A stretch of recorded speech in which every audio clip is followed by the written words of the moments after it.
The line held pressure. The seal held clean. The gauges agreed for 13 seconds.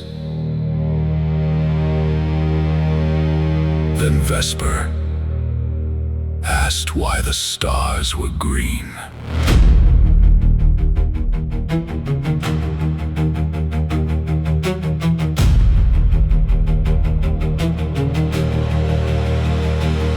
The first transfer should have been routine once the coupling locked. The Gemini system showed clean flow from internal reserve through armored feed, through the boom, through the fighter's intake, and into a tank that had been dry enough to trigger emergency code. The fuel moved like fuel, the temperature stayed within tolerance. The filter showed no particulate, no chemical deviation, no biological marker, no foreign mass.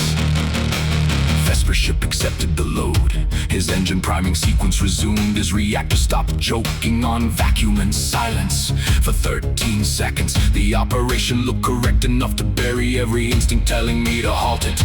Then his voice returned across the command net, flat and precise in the way trained pilots speak when fear is close enough to touch. She said, Gemini, confirm my bearing.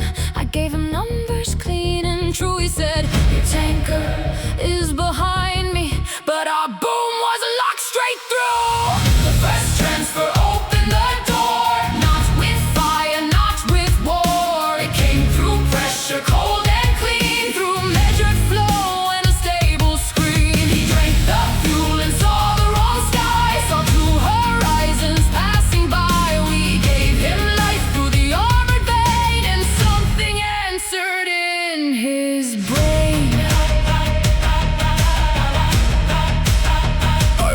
Full sensor comparison between the Gemini, Vesper's fighter, and the squadron relay. The results failed in 3 different directions. Our instruments placed him attached beneath our starboard transfer arm. His own systems placed him nose forward inside a debris field that did not exist. The squadron net placed him 300 meters off our port quarter, drifting without contact.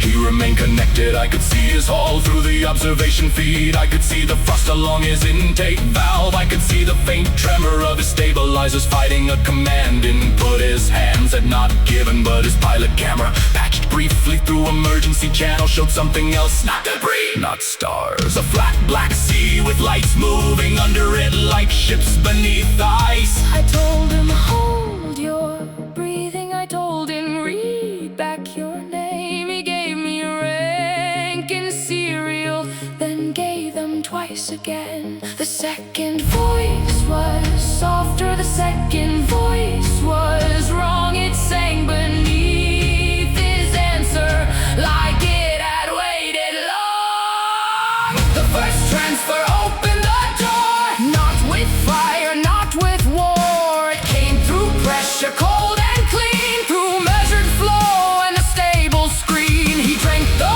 fuel and saw the wrong sky, saw two horizons passing by. We gave him life through the armored vein, and something answered in his brain. No contaminant in the filter, no residue in the pipe, no pressure spike, no data scar, no fault the boards could write.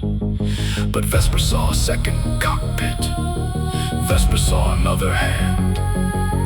Vesper saw his own reflection turn away from his command. I terminated the transfer manually. The boom disengaged clean. Vesper's fighter drifted free with 71% fuel and no obvious structural damage. His voice steadied after disconnection, but he no longer trusted visual reference. He asked permission to fly by instrument only. I granted it and moved him into holding position close to the Gemini's shadow. The other 4 pilots waited on open channel. None of them asked to cancel. That was the worst part. They needed fuel. The squadron could not return without it. The nearest carrier support was too far, and hostile movement had been detected beyond the relay gap. A clean refusal would have killed them. A clean authorization might do worse. The first transfer opened the door, Through the feed line, through the core. no blood on steel, no broken glass. Just something riding the fuel mass. He drank the fuel and lost the sky. Saw false position positions multiply. We saved one ship from silent flame, Then watched reality lose its name.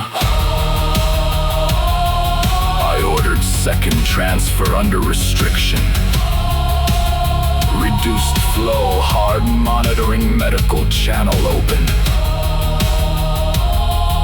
I told myself control still existed. The Gemini answered with green lights.